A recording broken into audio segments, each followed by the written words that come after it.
This episode is presented by Shaw. This month sees Europe's elite start to battle it out to become the best of the best. There's so much pressure at this level and you can't be distracted for 1 single second. It's so important that you keep fresh and focused, which is why it's good to have Shaw's non-stop protection range of antiperspirants to hand. 72-hour non-stop sweat and odour protection that'll keep you fresh and dry on and off the pitch. Shop now at Boots. Shaw, it won't let you down. Hello everybody, welcome to the Football Fill-In.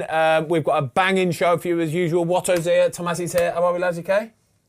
Amazing. Oh, I thought that was not the intro. That's the intro. Oh, I thought you were warming up. No, we good? Yeah, brilliant. I've got a couple of shout-outs. Before we get into the show, though, we're going to start with City Man United because I really enjoyed this game. Got some good talking points.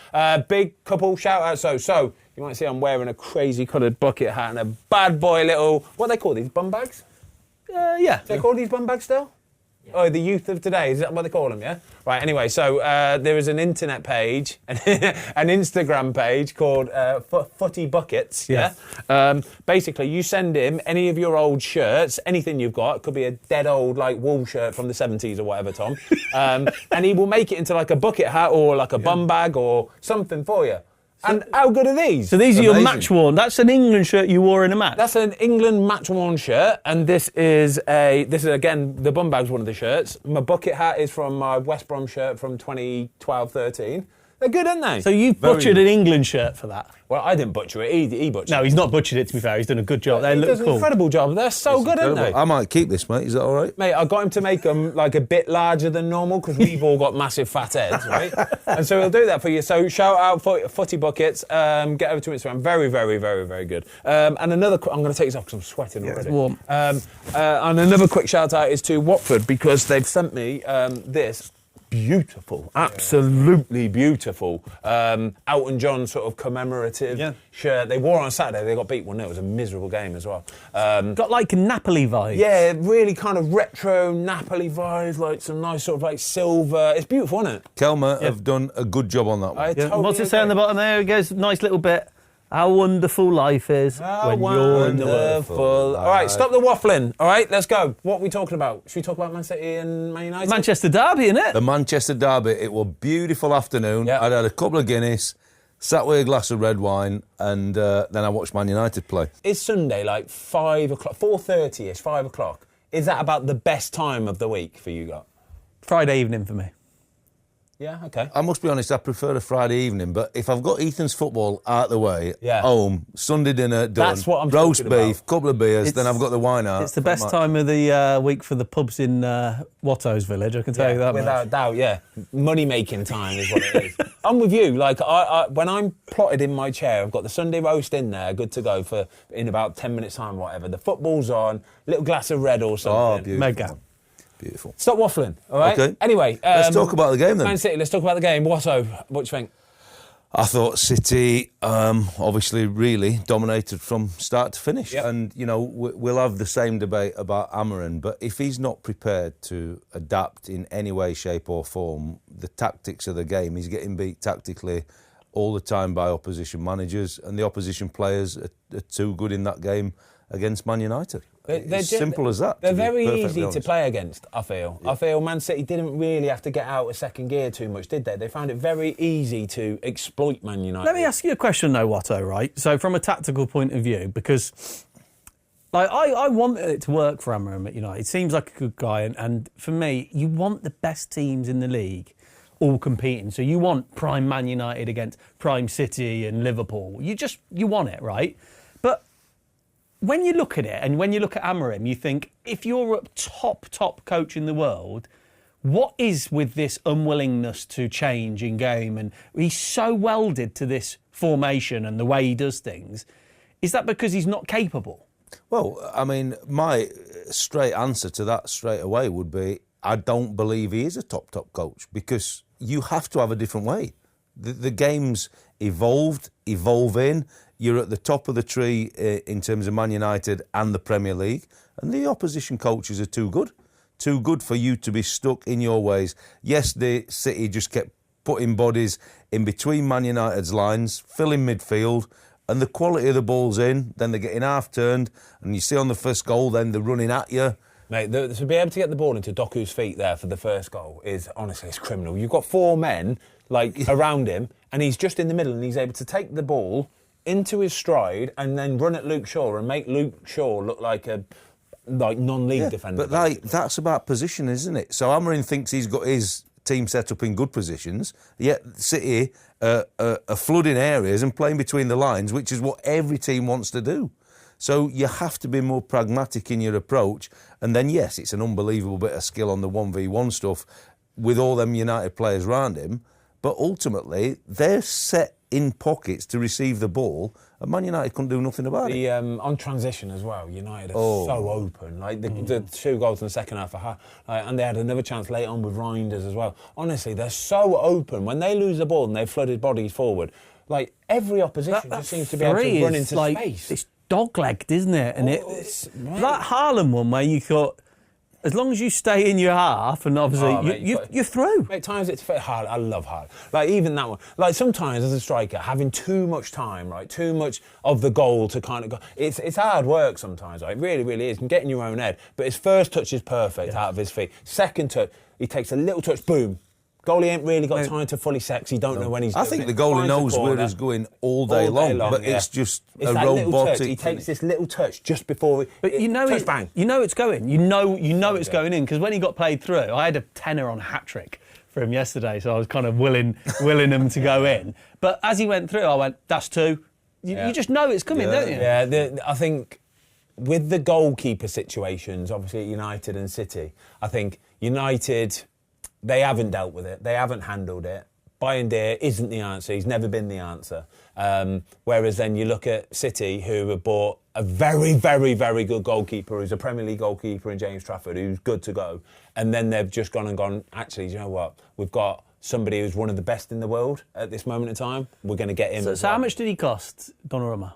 What, 35, 40 mil or 30 odd mil, was it, or something like that? The save he makes, Watto.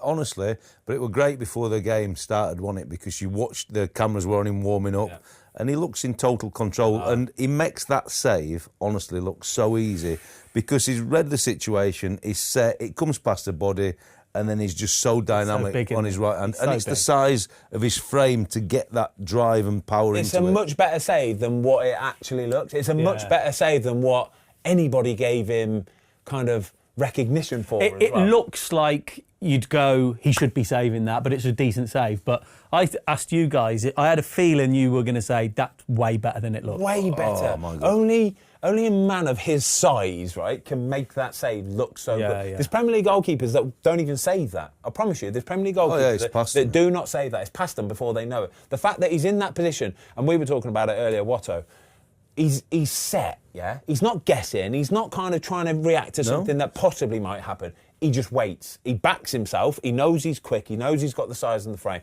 So he backs himself and he just waits. He sees it. Boom, gone.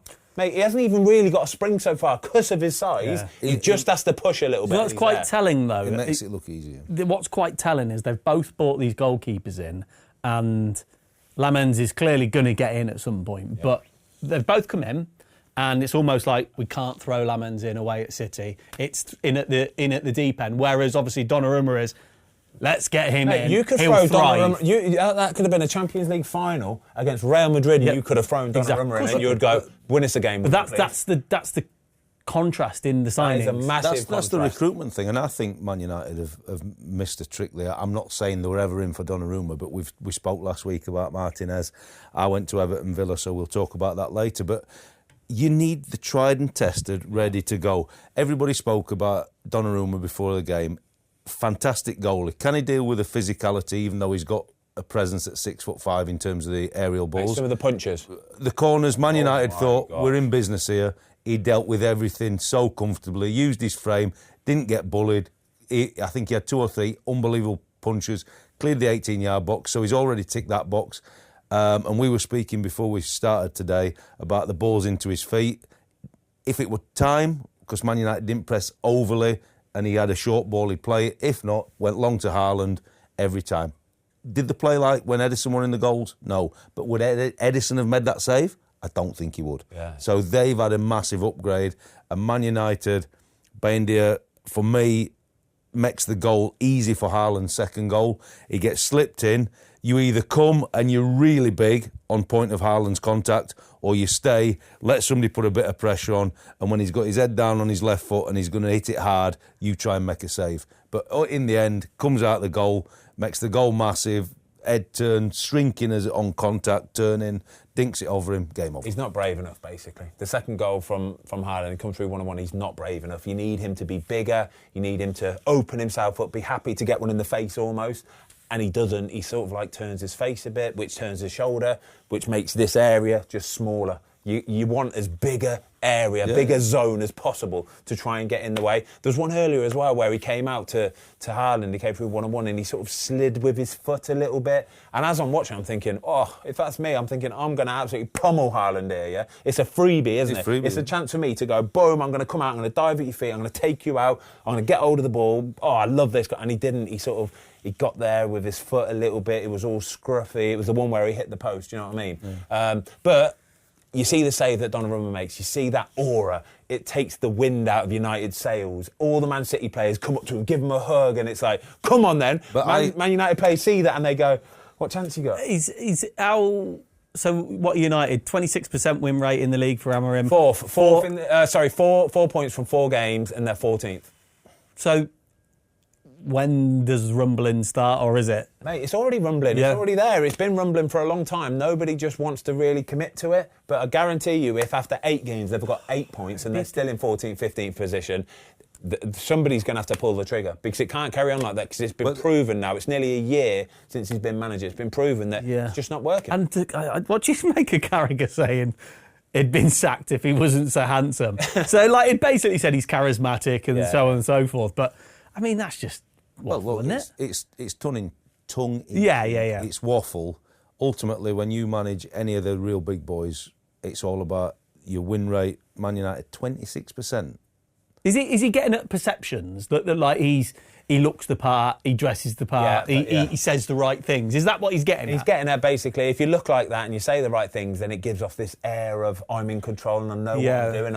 I'm the man to steady this ship and steer us to success. But when you look at the facts and the figures, 26% win rate this season alone, and that's probably better than what he did the end of last season as well. So, I don't know. I watched Match of the Day last night, and Theo Walcott was talking about it, saying that I get the system, I get it, I get that you want to play that, but if you ain't got the players, you can't play it. Yeah, surely you just play best players in their best positions, because then you'll get the best out of them players. But he's had windows now.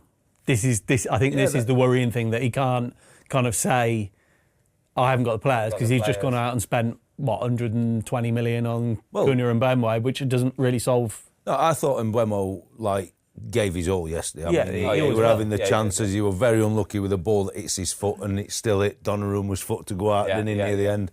And he were whipping balls, and he were really trying, and I think he will be a decent signing for Man United. But if you're a fan and the manager keeps sticking to what he's doing, he's had a couple of windows, and they've not got anywhere near good enough in terms of the form to challenge anything. Mid-table is maybe a push for them, you know what I mean? The league is very, very competitive now, and I think, as I said at the start of the piece, the opposition coaches, head coaches, managers, tactically, when you are not adaptable in-game to do anything different, they'll find a way to do it. There's so much to talk about as well, though. Like, you could talk about like Amorim and his tactics, but if you're not fighting properly as well, like Roy Keane said it best, didn't he? Not even one yellow card, like it's unthinkable for a Manchester derby. Is it a bit cliche? Is it a bit cliche and a bit old school to say, first 5 minutes, someone absolutely get in there and rattle someone? Mate, it sets the tone at least. Even if you take an early yellow card and it's a late challenge where you go, oh my God, they're up for it today. It gets the crowd up, it gets your teammates, and everybody says, right, this is going to be a good day today. It just gets that adrenaline pumping a little bit harder. I don't expect players to go around kicking each other to get yellow cards just for the sake of it, so you can come off the pitch and say, 7 yellow cards. It's not about that. What it's about is giving every last little drop of really wanting to get up close to it, Watto. But that's the problem with United, isn't it? They look to me as though they know the manager's under pressure, and they're not really giving that little bit to keep him in. Yeah, that even that's 1-2%. It's the difference. It really is. I felt sorry for Sesko. I thought he didn't get any service whatsoever. It must be sick. It's very similar to like Højlund last season. Honestly, it's very similar. It just looks like it's going to be hard work being a striker for Man United. That big guy up top where he's expected to bring it down, hold it up, and then bring it. Like, he was doing okay with it, but other than that, he ain't getting no service. It's going to be a tough season for him. It really is. When you go this far into the season already and you haven't scored, you look at some of the other big strikers that have been brought into the Premier League this season, scored straight away. Like Newcastle, big lad. Voltemeda scored on his debut. You know, you've got Ekitike scoring goals from, Gyökeres scoring goals from. If you're a striker, you need to score straight away because it gets everybody off your back and you can go, right, something to build on. And when you got 4 games, you've gone Grimsby away, you ain't scored.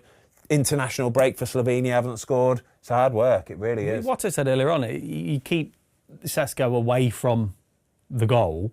Obviously, it sounds like a daft thing to say, but it's easy to defend. His skill set, he's not Acuna where he's going to create something out of absolutely nothing, is he? No. It's it's tough. It really, really is.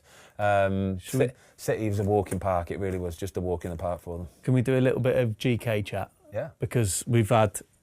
Watto was at... where were you? At Everton? Everton. So you were at Everton. To see the new stadium, didn't I? I would have liked a little bit more action around the goal areas, but the stadium itself was fantastic. So we're gonna turn the boring 0-0ers. He enjoys the 0-0. As a goalie, we enjoy the 0-0ers, yeah, right? Because I could have played in goal for Everton. That's our quiet pick for Was it really? Yeah, nothing to do. And then Palace Sunderland was obviously a 0-0 as well, but you've got Robin Roofs and Emi Martinez. Fantastic. The goal is, to be fair, Martinez. I'm always intrigued. I like watching him prepare for the games. I watched his warm-up, and when he ran out before the game, obviously there were talk last week about why he didn't move, why he's still at Villa. There were no theatrics. He ran out in front of the Villa fans, tapped the badge, I'm ready. And you could see his mindset in the warm-up. He were on it, and he played very, very well. And Villa will be grateful he were in the goals. He's a proper goalie? He's a proper goalie, mate. He's a proper goalie. I just don't get... I don't think it's hard, right? I don't think it's hard if you're a big football club to get the goalkeeper's position right. I really don't think it's hard. I think there's probably 10 in the world where if you go and get one of them, then your goalie position is sorted, You ain't got to worry about it for the next 3, 4, 5 years, right? There's 10 goalkeepers available worldwide that you could go and get. Man United could have gone and got one of them. Yeah, but it ain't that easy for a team like Villa. I know Villa have got him. I'm talking about Villa for a second. I'm talking about Man United. Man United could have got one of them goalkeepers, They could have done. And they haven't. Yeah. What they've done is they've gone and got this and that and that and this. And it's not going to work. You need a proper goalie. A proper goalie with a bit of aura, a bit of energy. Somebody that will save you points. Emi Martinez on Saturday, Gigi Donnarumma, just keeping the clean sheet. Honestly, to walk off that pitch, Pep Guardiola would have been patting Gigi on the back and going, unreal start. Yeah, clean sheet, unreal phenomenal. Start. But like Villa, obviously struggling a little bit at the minute, didn't really look like a goal threat. And the biggest chances actually came when Emi were on the ball and just sat on it, waiting for Everton to try and just jump a little bit and then hoping that Watkins could get the better of Tarkowski or Keane on a long 1v1 battle, and he didn't, to be fair. And Everton were very, very unlucky. How did Jack Grealish look? Yes, superb. Did he look good? Really good, really good. Very, very good. Obviously with the ball, sucking Villa players in, playing like he did, really causing problems 1v1 in the wide areas. But I was really pleased in terms of his work rate and application against the ball for Everton, working back to his own box and playing with a smile on his face. Who was man of the match? I would have said probably Grealish, to be fair, for Everton, but Emi for Villa because he made 2 or 3 massive saves. And Keane probably, as a centre-half for Everton, could have had a hat-trick on the day, you know what I mean? The bigger chances fell to him, but Martinez in the goal for Villa, was superb. And with Lamens coming in, obviously you've got Robin Roofs, who's 22 years old. What a start for him, by the way. Yeah. 22 years old, saved a penalty already, couple clean sheets, just looks like he's ready for Premier League football. But it's different doing it for Sunderland, isn't it? Of course it is. Massively different. You know, every game you play, you're going to be the underdog. You're going to be the one that's going to have more shots on you. You're going to have to help save your team. There's not that much pressure. It's expected that you're going to lose more than you draw or win. So it's an easier one for him to come into, but still, you have to have the attributes and the ability to be able to go and do it. It doesn't you can't just put anybody in goal and go, well, there's no pressure, so it'll be fine. Yeah. You still have to be a really good goalkeeper, and I think he's proven that already. Yeah, he's done superb in that game at Palace, because Palace really dominated that game. Tough team. Yeah. He was phenomenal. But if you think about recruitment and the way to do it, like, he's come in and it's his first year, and it is easier to play for Sunderland than Man United. So why don't Man United take Martinez?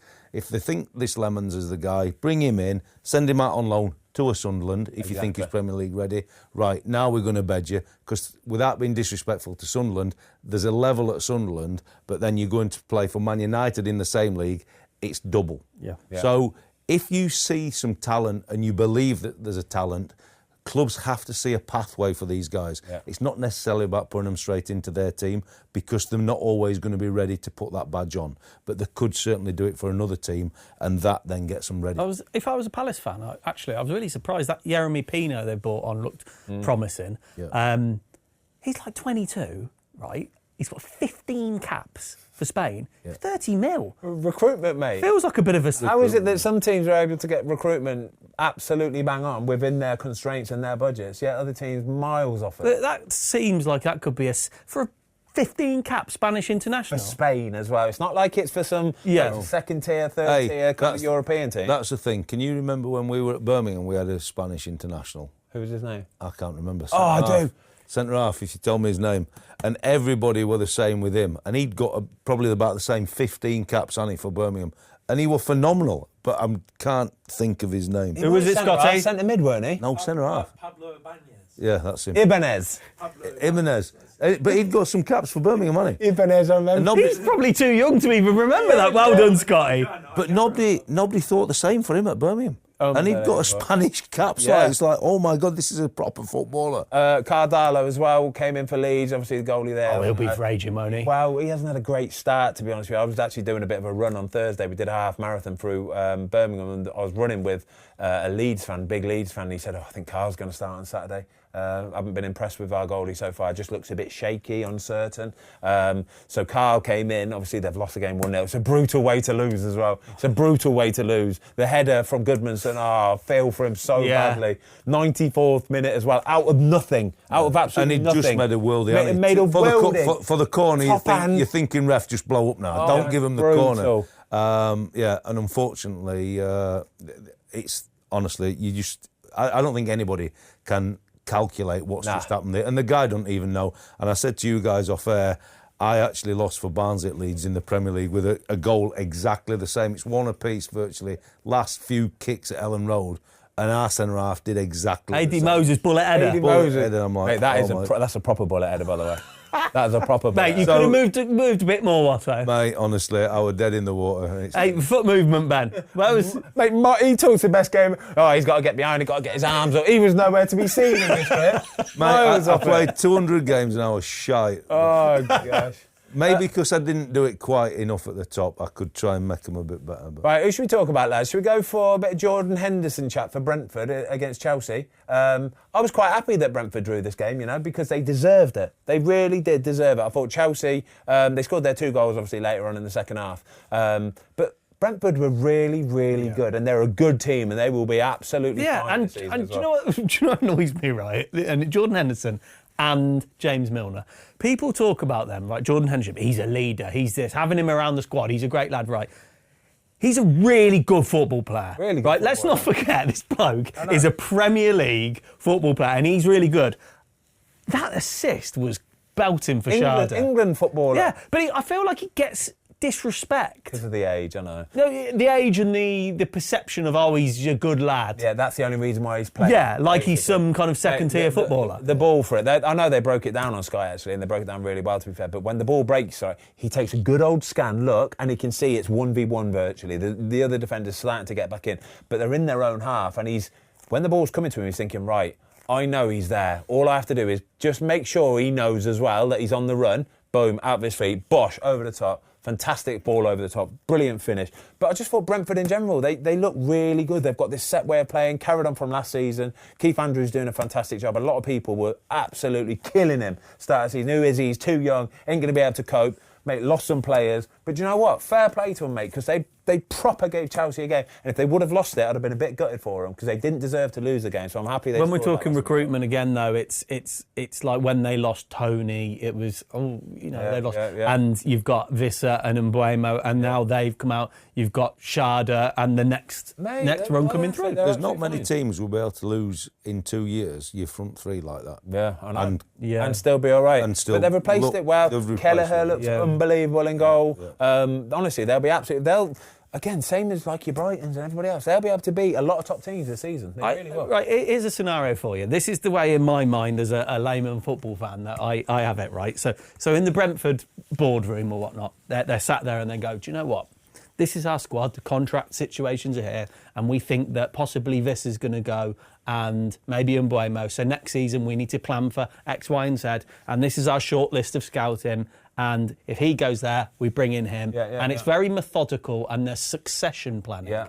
Whereas you kind of feel like if that's in the United boardroom, they go, he's a good player, let's buy him. Yeah. 60, 70 mil? He's hot at the minute. And is he going to fit in our system? I don't know, he's a good player though. Yeah, I know, yeah. Is it that rudimentary? It kind of feels a bit like that, to be honest with you. It's always hard to, like, if you're Brentford, for example, it's really hard. I think they lost Norgard as well, didn't they, to Arsenal? But it's really hard to go, right, he's going to just be a perfect... And it sounds great and it looks good on paper, but to actually make it work is much more difficult. They have to be able to adapt and just be able to do it, basically. Man United, I do, and a lot of other teams, I just feel they're a little bit... kind of trigger happy with, apparently Arsenal are interested in this player, so we've got to go and get him ahead of Arsenal, so let's spend 70 million. And it's just a bit, like you say, band-aidy, last minute, not really kind of thinking it through. We could talk about... We're going back to Man United. We always seem to just come back to Man United every single time. What about Chelsea, though? That's what I wanted to talk about, Chelsea, because the starting lineup for me was a massive red flag. It really was. Obviously, everybody's been away, and there's reasons why players aren't starting, because they might have had minutes for the national team, and they're travelling, and all of this stuff. But I just saw the Chelsea team, and I thought... I don't like it. It's a bit too many changes. There's too many changes, too many big names on the bench. And... you see when they brought them on at half-time. 3 subs at half-time, by the way, Chelsea made. 3 subs. Like, I've never seen that before because they were so poor in that first half. But you see, they bring them on at half-time and it's a completely different game. Chelsea get on the front foot, score again. Cole Palmer's looking $1 million. Cucurella doing what a goal. Honestly, and I just think it's too risky to make that many changes. But he's got options. Clearly he's got options. And if they're still winning and doing pretty well at this stage, when he... nails down that starting 11 to a degree, they're going to be right up there, aren't they? I think they've got the real dream squad, haven't they? In terms of bigger than probably anybody's. If true, maybe argue Liverpool, maybe, but they've got certainly a lot of depth behind it. But like you see when they go 2-1 and they're all going up to Garnacho, he's in the corner. But irrespective of the Man United contacts there, you see then, come the end, why people are not sure, because from the long throw it's his man that taps it in. And Garnacho's man, and they're the little bits against the ball where the quality players in the final third are always going to get questioned, because Brentford, set-piece team, long throw, can we see it? You've got to be a little bit horrible. He's not within 3 yards of him and he taps it in. And that's what I saw when I first saw it. They're all waxing lyrical about the cross and all the things he did to create what they thought were going to be the winning goal. But it's the nuts and bolts against the ball and the dirty bits that are going to get you over the line to win the Premier League. And when you just quite don't do it, and I agree 100%, Ben, Brentford deserved something out of the game. But like if Garnacho had just gone that extra 2 yards and cleared that ball or fought for that ball, then you'd have thought that is a proper signing. Yeah. Are Chelsea challengers, Ben? No, they're not. No, they're still. I still just don't feel like they've got that fully settled starting 11. So are Chelsea in for third position? Is that the best? Top 6. It's the top 6, I think, for Chelsea this season. They've got a fantastic squad. I just don't think they've got a very settled and solid starting 11 yet. Quickly just talking about Garnacho. He'd only come on 10 minutes prior. He weren't tired. It's not like he's played the whole game and he's knackered or anything. He came on 10 minutes prior.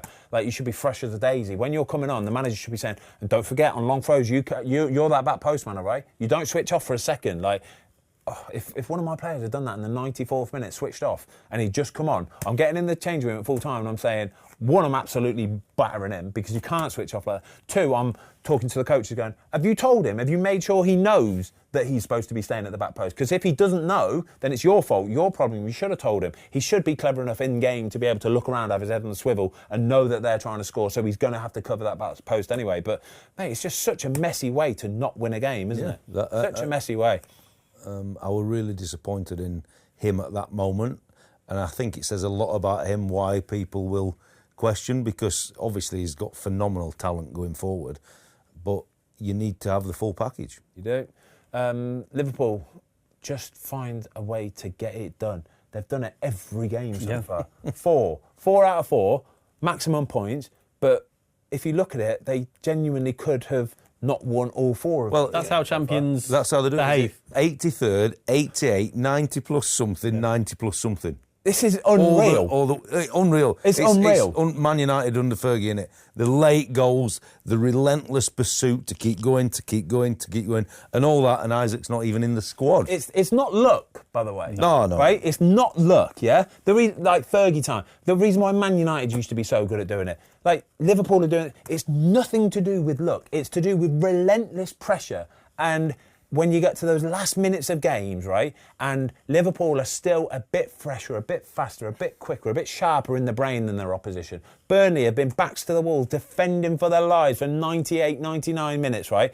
All it takes is that one moment of somebody switching off, somebody with a bit of brilliance, and that's it. Yeah. And that's the difference. And that is why Liverpool continue to do it week in, week out. He's good. Obviously, he's very, very good. But it's the little things that you notice as well. So obviously, Kirkes has been subbed after 38 minutes. You can see why. He's got a yellow. All over it, but what I like is that straight away, Slot grabs him and you can see straight away he explains it. Yeah. And he explains exactly why. And Kirkes goes off happily, it seems.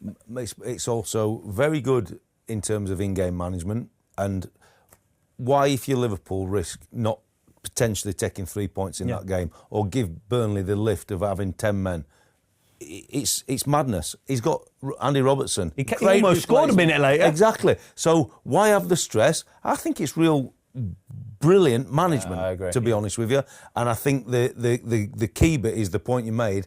It's not just taking him off and leaving him. Everybody knows he's on a yellow, but he's actually dealt with him. And the players love all that. It's literally the opposite for Burnley, though. So the lad that got sent off, he's on a yellow card from early in the first half, from what possibly... I don't think it was a red card. I think if you watch it in real time, it's a yellow card for sure. It's a bit of a sloppy tackle. But he's walking that tight rope anyway. Yeah. And when you're playing against Liverpool and somebody's got a yellow card and he's prone to doing a few rash tackles... Mate, is this the Ugachukwu with McAllister? He should have been off at half-time. The problem there, mate, is, and it's not to be disrespectful to Burnley's bench, because I'm not even aware of who and what were on there, but the drop-off, if they take him off, it's not something that Scott Parker, in the end, he could have wanted to do exactly what Slot did, but he hasn't got... The drop-off might have been too much. With Andy Robertson, there's not much between them. It's like for like. But you imagine Burnley trying to stay in the league.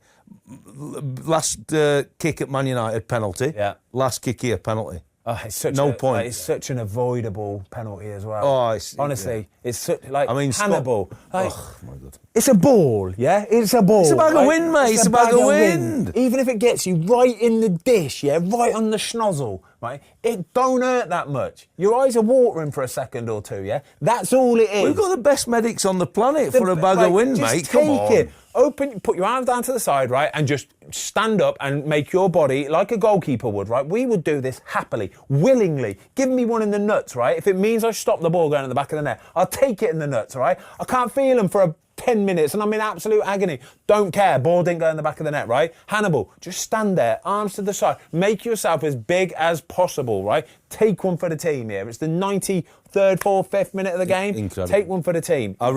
He twists, he makes himself all small, leaves his arm out there. It's so avoidable. It's a penalty, and I felt for him, but... it's a penalty. But it's a penalty. It's a penalty, and they've got nothing out of 2 games when they deserved a point out of both, and we just said it, Liverpool, and... Salah, they're going to take some stopping, aren't they? What a penalty. They're going to take some. What a penalty. What a penalty. Did you have him in your FPL team? I did have him. I've got 2 teams, haven't I? I had him in one of the teams.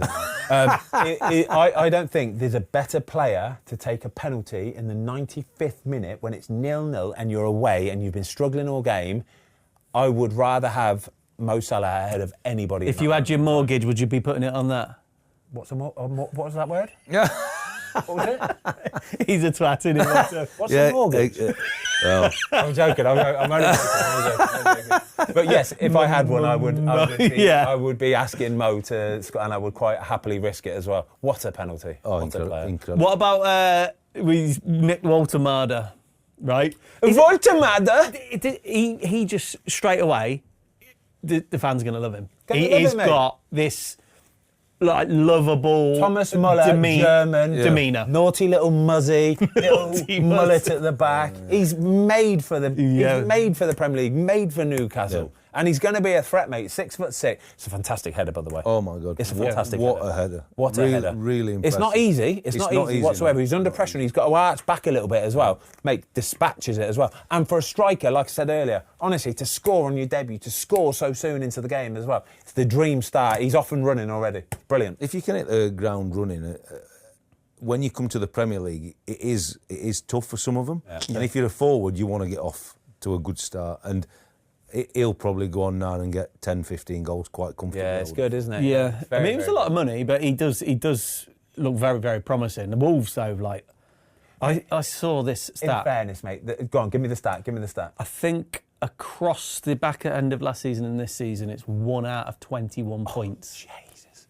Oh, my golly gosh. And well, it's massive for you guys at the weekend. You got Leeds at home, and Leeds will be looking forward to the game. In fact, didn't they win like 6 in a row last season or something like that towards the end? But it was when I said this last season. I said, don't be fooled. Yeah. You know, when the whole classic teams are on the beach, you go on a little run. I know. And you had a couple better players back then as well, didn't you? Yeah. I worry. Massive. Oh, mate. I worry. Is a midfielder that you lost as well? The one that went on a free transfer?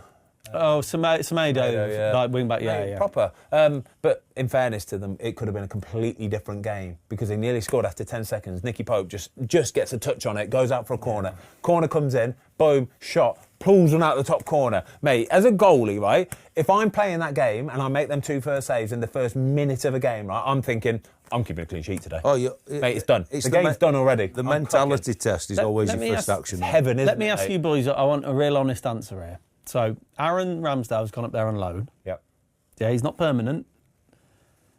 Is he watching this kind of going, shit, like, I'm here for a year, and if he plays a handful of games after that year, you know, footballers can not get forgotten very quickly, but you drop down that pecking order very quickly. What will Aaron be thinking now? Because Nick's had a good start to the year, hasn't he? There's not a lot he can do. There really isn't anything you can do. Nick has started the season brilliantly. He's a brilliant goalkeeper, mate. He is. He is what he is. I don't know why people ever think anything other than this. Nick Pope is a fantastic goalkeeper. He's a Premier League goalkeeper.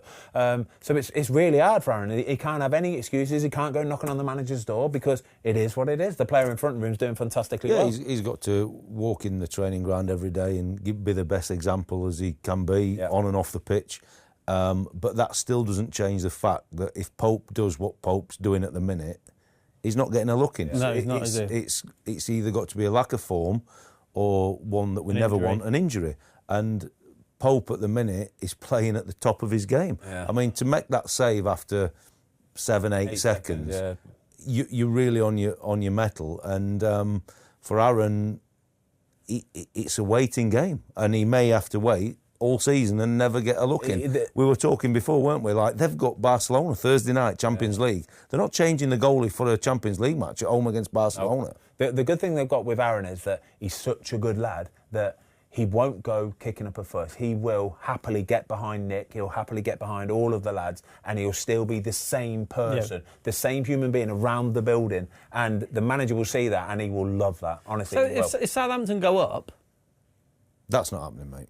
Nah, I think that ship sailed. I think it is the way that it is. The ship sailed. I think it's best for everybody if, come end of the season, say he doesn't play much football, there's going to be teams needing a goalkeeper, yeah? There'll be teams needing a goalkeeper. And whether it's Newcastle or it's somebody else, somebody will be more than happy. Would there be question marks over him, though, if he spent the season on the bench? Nah, I don't think so. I think he's still at a good enough age where I think even a couple games into the season, it might take him a couple to get up to speed, but he'll be good to go again. I feel like Aaron's had a bit of... just not a little bit of bad fortune. Yeah, and I always felt that way with Dean Henderson, like maybe 3 or 4 years ago. Yeah. Like he didn't quite get things just working in your favour. Mate, it's mad as well because the goalie merry-go-round this season more than any other, I've never seen so many goalkeepers move and become first-choice goalkeepers at new clubs. I've never seen it so much as what's happened this season. And I thought this season was tailor-made for Aaron Ramsdale to find that team that's going to suit him. I think Petrovic nicked his move. There's so many. You look up and down the Premier League. Brentford is full of them. Goalies moving to clubs, being the new first-choice goalkeeper. Leeds need a goalkeeper. You know, Sunderland got a new goalkeeper. Like, so many openings, and he still didn't find one. It's a shame. Mad it is, yeah. It's mad. Arsenal, can we talk about Arsenal, lads? I was really impressed with them. Really impressed with them. I thought this might be a sticky little fixture, this. Obviously, Forest, new manager, and it's against Arsenal, former Tottenham manager. I thought it would be a tough game. Arsenal were just head and shoulders above. Well, they were, but do you worry for Forest? And I know it's easy to say one game in, but like you wouldn't have assumed a Nuno team would have gone and got beat 3-0 there. No. And I think in a few days you can't change all the... He said he's had one session with them, I think. Yeah, because they've been away internationally.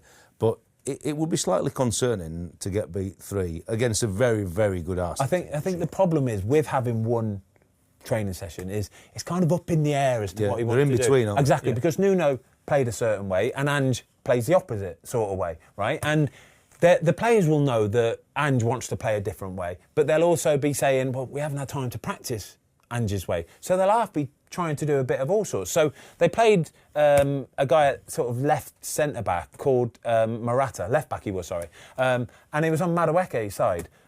Honestly, right, if you want to go and watch the first half, it's like an X-rated video that you'd see on some sort of sites, yeah? This poor lad, Morata, yeah? Madueke, honestly, he had him on a piece of toast. Had his pants down. Every single time. Tom, before we started today, the guy who come on at right back, he come on the 37th minute, and then 2 minutes into the second half, the line's all in here, and he's here, and then he's like got lead boots on, diver's boots, as the ball comes over his head. Eze goes, oh, thank you, squares it, Gokeres, game over. Eze and Madueke... Madueke, he was on. He looked like I don't know who the best right winger you've ever seen. He looked like that on Saturday. Do you know what I loved is the post-match interview, and they went they asked him about his style of play. Did Arteta ask you to kind of take on your man? He went, and he said that's the only way I know. Mate, and I was like, I loved it. His turn of pace, right? All he kept doing is standing Morata up, right? And Morata was going, oh no, no.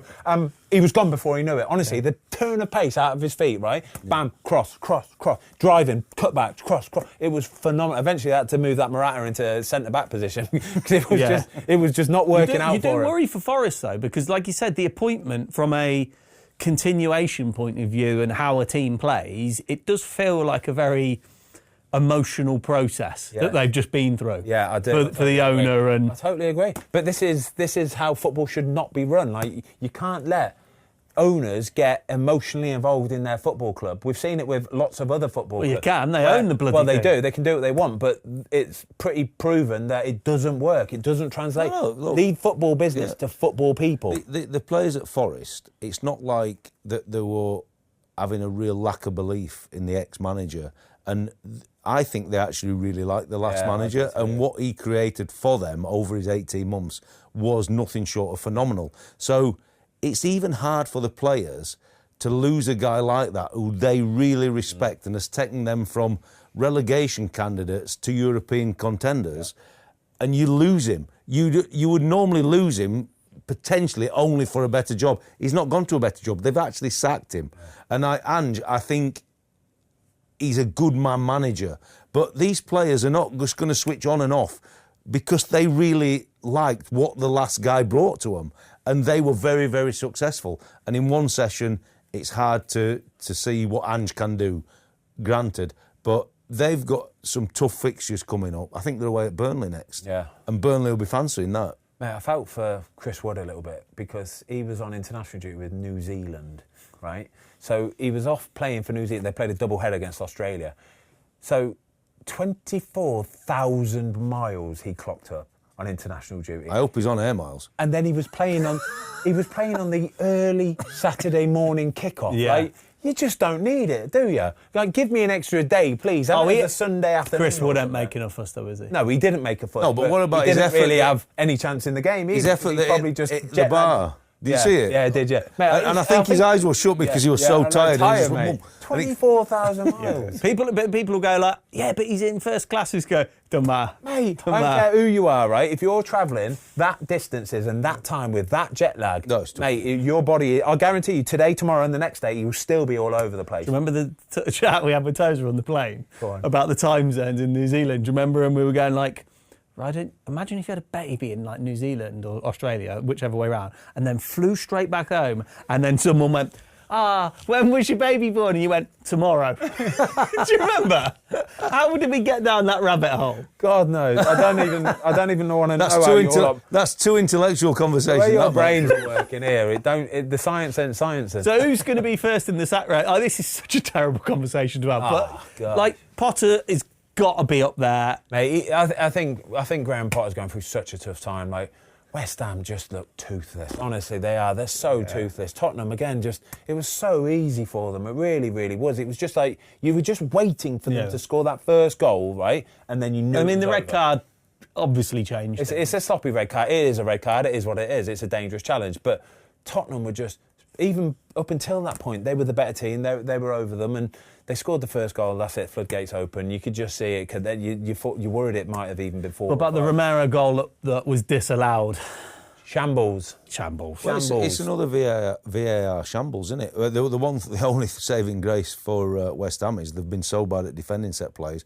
They think they've got away with it, and then It's not even like he's a unit or anything like that. No. He's like a 5'10", 6 foot midfielder, just ghosting. Absolute, like it's ghosting. He didn't ghost in. He just stood there. The one thing I'd say about this is, as a set piece coach, and the times when teams then started loading up against the back just to try and put you off, West Ham have got Bowen at the front, and at that point, if I'm the West Ham set piece coach, I have to take him from the front to the back to be an extra zone, and actually just said to my front two guys, look, make sure your body shape. The goalie's talking. Obviously, I've opened up a pathway for them here, but at the minute they've got 5 or 6 bodies at the back that we've got to deal with. So I'm trusting you two can deal with that, and I'm going to take our extra guy and help out at the back post. Because I asked you, Otto, and I said, like, with him there, he was completely and utterly free. Yeah. Like, he was some kind of 12th man that's just jogged on the pitch. It's lesser of two evils, right? Where's the overload? What are Tottenham looking to do here? They've got big units, and they flood in onto the back. But Otto said, sorry, mate, go on. No, it's really simple. Like, move your guys that are good at heading to the back post. Have an overload on the back post. You might be a little bit more exposed at the front post, but they're not trying to score at the front post, yeah? So leave that a little bit and trust that the guys there are going to be able to do their job. Trust the goalie to be able to say, right, boy, just in case, make sure you're ready. But all you lot, back post, this is where the ball's going, So you'd have said that, because I was chatting to you earlier about it, and you said, like, they almost, like, will have intentionally left him there. Yeah, I mean, you have a setup, don't you? So West Ham are very heavily zonal. I don't know, it's 5 or 6 zonal markers. So you're going to have an overload of man marking. You're either only going to have 2 or 3, depending. If you've got 5 zones, you'll have 3 man markers, or potentially 4, depending on your setup, for short on the edge of the box. But you're still going to have a massive overload at that point. And the only way to deal with it is to take Bowen, who's your protector here, and shift him to the back, and hope that then they don't try play clever short or come and expose you. But you'd think players have got to see all this. Yeah. And there'll be a set-piece guy for West Ham shouting and bawling, but there's 60,000 in the stadium. It's difficult. How many teams now in the Premier League would play zonal versus man marking-ish, do you reckon? Is it majority? There's always a certain amount of zones. But the least amount of zones you would have would probably be 2, so you protect the near post and 1 on your 6-yard box. What did you always do? I started with that, and then when I thought we weren't physical enough on the man marking, I tried to protect more with the zones.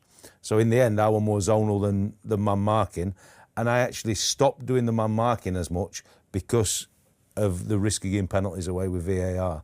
I thought the holding, and it's even more this year, you'd get exposed. And without being disrespectful, if you come down the leagues, and I watch a lot of football at varying levels now, you see blocks and holding and certain things that the referee and the assistants can't always see. Some of the inconsistency with the grappling is ridiculous. But with VAR, I thought man marking was going to become a real dying art, and the risk of a penalty it's hard. It is too much. If you're playing against a physical team, if you're playing against a Liverpool or a Spurs, the physical teams, the ones that like to put the ball in the box, so the Brentfords, for example, you need players who are going to be responsible, right? You need them to have a bit about them, because you can tell them all what you want to tell them in these meetings and who's sitting there. And you can just see it going in one ear, out the other. Honestly, they just zone out after about 5 minutes. It's hard work. And you're like, lads, it's really important. Like, honestly, it's really important. But you need them on match day, in the moment, to take a bit of responsibility as well. You need them to see that there's an overload at the back. You might have to move, the goalie might have to move somebody. The goalie might have to start a yard and a half further out than what he normally does, because he's going, right, we're playing against a team that's going to put the ball in the 6 yard. I'm going to have to come on. Donnarumma yesterday, happy to come for it. You can see him. He's itching to go. Well, he's going to get a chance next week, isn't he, at Arsenal? Old Declan Rice put him one in the bar. Yeah, that'll be interesting. He's on the front foot. He's ready for it. He's like, boom, I'm coming and I'm taking it. And that's what sometimes you need that from your goalie, but you need it from your centre-back. Other players from midfield stepping up, going, right, I want to go and header the ball, not just sort of just block my man. I want to go and header it as well. I think it's a good point that you make, though, because even probably this season I've already done 8-10 games live, and because of the point you're making about the set piece coach maybe not having the platform on the training ground or in the meetings place switching off, I've seen a lot of teams actually go through some defensive actions in the warm-up just to try and make sure these guys are switched on and defending and being in position to do it, because it's so important. And just you can see the coaches trying to re-engage with them, so it's a part of a warm-up routine, so they're not going to make these silly mistakes. So it's interesting, because coaches are trying to find a different way as well, because you don't normally see that in a pre-match routine. Like, I know we're going on about this, we're nearly time for the quiz, everybody, but it goes back to the Garnacho incident, right? I think a lot of fans see it as him just coming on and go and win us the game. You've also got a lot of responsibilities as well. You'll have a position when it's a corner, position when it's a free kick. You have to be in certain areas when you haven't got possession of the ball, or when you have got possession of the ball. You can't just go, right, go and win us the game, mate. No, you've got responsibilities as well. Every player has responsibilities that if they turn off or switch off for a split second, the opposition in the Premier League, they'll take advantage of it. You've got to be drilled in all the time, haven't you? The hardest job for the set-piece coach is not necessarily when the manager gives you the team on a Wednesday or a Thursday or even a Friday and you're going to do your work and it's planned. It's in the heat of the battle when you've made 3, 4, 5, 6, 7 subs, and you've got to get the guys coming on, and you've got to get them guys to be doing the jobs that the starters have done, be switched on. You've got to give them the information, they've got to run, and that's where all the confusion comes. So the set-piece coach's work is really difficult when it's loads of subs, and naturally you've not got the same physicality. Imagine, Tom, you're coming on for Ben. Ben's 6'5", you're 6 foot, and yet I'm asking you, the jobs change, and that's actually where the job becomes really difficult. But if the guys coming on are not engaged and going to do that bit properly, that's then in that last 15, 20, 30 minutes when there's been lots of changes, teams can get done. And it sounds like the players should take full responsibility of this and be in control of everything. So a player should know that if he's coming on for a player, what is that job role that day? What is that player's job role? Where's he marking on the corner? Where's he supposed to be on the set pieces, right? But then if he's marking a certain player from the opposition team, has that player come off? So he's got to take the... How much of it is predetermined? So a lot of it's predetermined. So how much of it will be that if we're winning 1-0 at 60 minutes, for example, Garnacho will know broadly he's going to be coming on at some point in the second half for player A. Yes. So everything is predetermined. So he knows beforehand. Everybody should know, but this is what we're saying. Players aren't the types that are able to sit there and take in this information and learn it really, like they should be able to. You'd think so with the money that's involved and the professionalism, but they don't. They switch off. They don't care about that. They just want to go and get a ball and play and kick it. That's all they want to do. Sure. I swear to you, right? And so when it comes to these moments, they just don't know what's going on. But it's incredible that they don't, because this should be the easy part. It really should. It really, really Discipline, should. isn't it? I'd worked in football a long time before I got that England opportunity, and I'd done the set plays for a long time. But stepping up to do set plays for England, like, there's no hiding place then. And people will argue whether it went well, good, bad, indifferent, whatever. But the first time I remember feeling real pressure, I'm on the side, maybe the first match, I can't remember, but certainly one of the early matches, and James Milner's coming on, and I've done all I've done. And he said, "Are you sure that's right?" And then you're second-guessing yourself, aren't you? And I'm like... Did he? Yeah, because he obviously it's him that's going to look stupid, but I'll get a bollocking. But he said, "Are you sure that's right?" And he's gone on. And honestly, for the next 10 minutes, I'm looking through it all. Do you remember what the... No, honestly, I can't remember. But he said, "Are you sure that's right?" And like for 10 minutes, I couldn't tell you what happened in that game. I'm thinking, fuck, I hope they don't get a Oh, I set hope play. it don't score. I hope they don't score. And that's it, because like we must have made so many changes at that point. And he said, "Are you sure?" And honestly, But I tell you what, he played great in goal for 20 minutes, James Milner. But again, though, as a goalie, right? So you know, like the quarterback in the NFL, right? Yeah. They have the book of plays, and they've got to know everything. They've got to know the whole roster Yeah, of it. Oh. The homework that they have to do is incredible. If you're watching any of the documentaries, the homework they're doing is frightening, right? But they're trusted to do that because they're a bit more. They have to take a bit more of autonomy, ownership. yeah. A bit of autonomy of it. Brilliant, love it. Yeah. Goalies are a little bit similar in fairness. We need to know all of our markers. I need to know what centre-back's marking what left-back, where he's supposed to be, who's front post, who's back post, who's in the zones, yeah? Who's marking what. And the amount of times that a player will come on and he'll go, "Who am I marking?" And I'm like, "Oh my God." Like, you've got one player. You literally, before you come on, you've got one player who you have to know. Do they you're say marking. shit like that? Genuinely. Who am I marking? And they'll go, "Who am I marking?" Or somebody will go, "Ben, who's supposed to be at the front post?" And I'm like, "Well, Johnny was there, but he's just gone off. So who's replaced him? So you're at the front post." But they don't know. They literally have one job, is to know where they're supposed to be on their. They've got to take accountability for themselves. And I'm expected to know everybody that's going on in the heat of the battle. And I'm like, "You're absolute zombies, you lot are." Bunch of zombies. Before we go on to the quiz, can we give Bournemouth their flowers? Bournemouth are brilliant. I absolutely love watching Bournemouth. What a team. Semenyo, what a player. I love them. They're absolutely brilliant. They don't seem to get caught up or bothered with who's losing and who's playing. Yeah. They just do what Bournemouth do. They're phenomenal. And it's such a good win as well, because Brighton is such a good team and all. Cracking. Brilliant. That Scott, that absolutely, Brilliant, mate. he's caught that ball pretty sweet with his left Do foot. you know why he scores the goal? And do you know why the ball goes in the corner so well? Because as he's cutting it back, yeah, he gives no tell. There's nothing. There's no backlift. There's nothing to say that he's putting it in that bottom corner down there. But in his head, he knows exactly what he's doing with it, right? So the goalkeeper, he's shuffling across to his right. He's not fully expecting him to cut it back across there, but he knows. He absolutely knows what he's doing. So when he's running, he's opening his hip up, bam! And as soon as he makes the contact into there, goalie can't get back down in time. It's beautiful. He's gone full out for it for Brugge. He's nowhere near it, and he's a big one as well. He's 6'5", 6'6". He's a massive goalie. There's a couple of interesting ones. I mean, the Matoma equaliser, Petrovic. I mean, do they call that no man's land? What a... Yeah, I've been there a few times. It's not a very nice place to be, I can tell you. Look, the quality of the ball is really good, but if you're going to play in the Premier League, you can't get caught tracking that ball so much, and you've got to realise at some point, that's not mine. Brakes on, good set position, neutral, I can go left, I can go right, try and make a save. Yeah. But when you go chasing, 99 out of 100, open goal, thank you. I've been really impressed with Petrovic. I have. I've got to say, I've been really impressed with him for Bournemouth. We said about Ramsdale, didn't we? You know, could have had Ramsdale easily in the building. Down the road at Southampton, lives in the New Forest, would have been a very easy fit. But for whatever reason, they've gone for that guy. And I'm like you, look, it's a mistake, but his teammates bailed him out and got a win. But I think he's going to grow into a very, very good player. Yeah, I totally agree. They'll be disappointed with the old... it's just reaction, isn't it? Van Hecker for the penalty. The ball's just been pushed past him and he just dangles. You know what it is? And he dangled at the wrong player. It's a big centre-back oath challenge. No, but do you know where it comes from? Dunk's got the ball and it's the possession bet, but he plays a square pass. Yeah, it's horrible, and it's isn't it? danger. Horrible. But do you know, from Hurtzler's point of view, when he plays the pass and he plays it forward, the reaction of the Brighton players is unbelievable. They virtually get 4 or 5 v1, but because they're so intent there, they give him that pass, which then isolates the other centre half, and as he chops, But, mate, Harry gets the ball. There's 5 Brighton players really getting to that ball. Give him the pass, comes inside.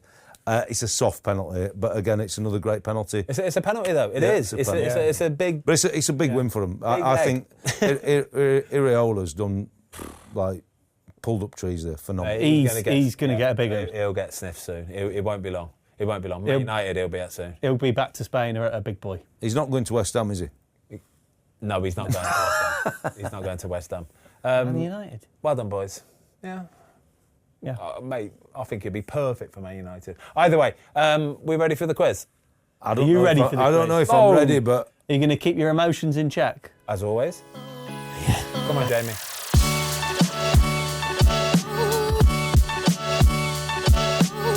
Hello everyone, welcome back to the quiz. I've had a look at the quiz questions last week and I realised that they were very bad. Oh. So, oh my... They were very bad, there's a lot of heat around it and I just want to say I'm sorry. And Accountability. Honestly. We like accountability. Hey, so are you giving yourself a card? Yeah, I'll give myself a yellow card because it was awful. Give you the red card. I'd It give was it awful. red in Scotty. So this week I've properly looked at the questions, We've had them double checked, triple checked by Luke and we've also changed. So it's Luke's fault now then? No, it's not Luke's fault, no. Never Luke's fault. So the chances of you saying a question today saying Elliot Anderson and him saying Newcastle, well, I hope that's not going to happen today. It depends on your knowledge. Tom's got very good knowledge. He's 4-0 up. You don't need to highlight that before we start. Yeah. Right, I'm activating the chip today. You activate the 3 chip? points to head start. Let me tell you this. I hope Ben... What have you got? I've gone Tripsy captain. I hope Ben hasn't had too many of these experiences, but I know deep down he has, because it's like coming at half-time, 4 or 5 down at United or City, and it's horrible place to be. Yeah.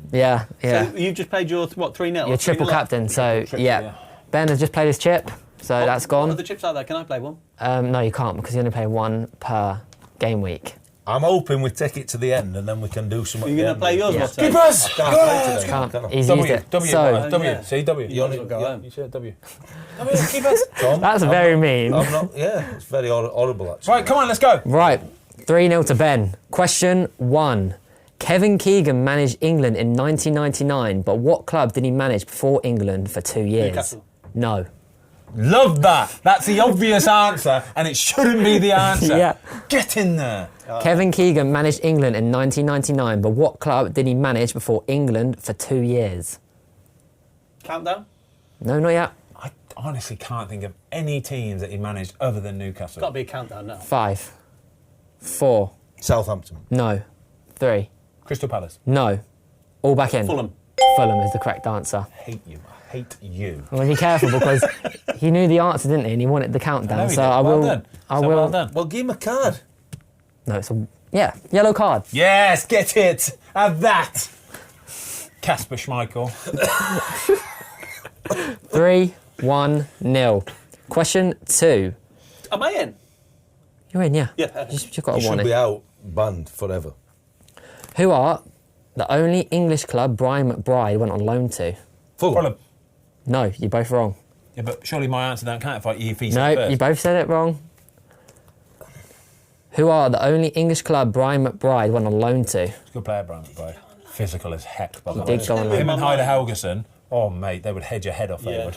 Honestly, they were brutal. Really 5. good. Reading? No. All back in. Tottenham. No, not Tottenham. Who are the only English club Brian McBride went on loan to? Who are the only English club? Who is? Can I come back in? No. No, you're out. 5, Palace. 4, no. 3, Chelsea. no. The answer? Everton? No. Everton's the correct answer, but you've had two goes, Tom. Gonna say Everton. Were you? Question 3. Oliver Glasner led what team to Europa League glory in 2022? Frankfurt. Frankfurt's the correct answer. Against the Jers. Yep. Don't know who they were against. Yeah, it was Rangers. Rangers. What's the score? 2, No, 4. he's not on 2. No, 1. 1, 4-0. 4-0. 1-4-0. Sorry, because he got it right, but didn't get it right. Question 4. Dean Whitehead was caretaker manager for what club? Stoke City. No, not Stoke. I'll say the question again. Dean Whitehead was a caretaker manager for what club? I'm going to go for Bradford. No. You're all back Leeds. in. No. Stoke. No, you said Stoke. You said Stoke is your answer. Yeah. Oh, and then the other one. 3 goals you've had at Stoke. I meant Blackburn. Not Blackburn. That's so bad from you. So bad. It's not that, though. It's not that, but it actually helps. That should be a yellow it helps card. Watto. That should be a yellow card. No. Shouldn't it not be a yellow card for helping an opponent? It's fine. It's What? fine. Hang on a minute. If we're Hang on a minute. if we're 3-3, yeah, and it's the final question, he said that, and the answer was Blackburn. That's not a Blackburn, red though. card. It's not Blackburn. See if that's one. But even you're helping him now for One saying less it's team not in the Blackburn. Yeah, I know, It's not but- Blackburn. 5, 4, 3. Oxford United. No. The answer is Cardiff City. That's good. Never Yeah. got that in a month of Sundays. You okay? Yep. Why are you checking if he's okay? Just making sure that he's just not overreacting. Thanks, mate. Mental health on that. Question 5. We've never been bothered about that on here, I can tell you that. You test 9, Jamie. What club has Carl Walker and Brad Guzan played for at the Sheffield same United. time? No, not Sheffield Villa. United. Aston Villa's the correct That's a answer. good question. Good question so far. Very good question. Thanks, so far. guys. Thanks, guys. Can he do it in the every week? That's the question. Well, that's the challenge now, isn't it? Scores on the door. 4-2. 4-2-0. Do Come on, you Walker. get points off for cheating? No, Say it, mate. no. Question 6. What English club did Marcus Alonso join in 2010? Bolton. Bolton's the correct answer. It's 4-3-0. Question 7. Anybody want a coffee? What do you want to grab the coffees or? I could get 3, couldn't I? You I could. thought you were going to say fuck off. Fuck off, big I did think that, but he's got cards, hasn't he? Yeah. Question 7. Who was the Chelsea manager when they were beaten 6-0 by Manchester Ranieri. City at the Etihad in 2019? Not Ranieri. Sorry. Sorry is the correct Oh, this is answer. unreal. Where's he my God. plucking Where's Sarri he from? plucked Sorry out from? Has he still got access to the drive? He must You know do. what I'm Has he gonna- still got access I'm to gonna the You know what I'm going drive? to try and win this I'm year? gonna You know, have like to- if you get less cards, you get a freebie or something. This is 4-4. You get in a position. I'm getting Liverpool Mate, if Istanbul vibes from this quiz. Mate, if you win this from here, This is might absolute as well. rabbit. Come on, Ben. We need Ben Tozer's just recovering from a hip operation, by the way. So Get well, Taz. yeah, get well he'll be soon, back in bud. soon to. 4-4. 4-4. Question 8. Who has played the most matches for Charlton Athletic in the Premier League? Matty Holland. No. How's it? Ambrose. And there's been 9. If it's 4-4. So, Paul Konchesky. No. Ambrose. No. Dean Kiley. All no.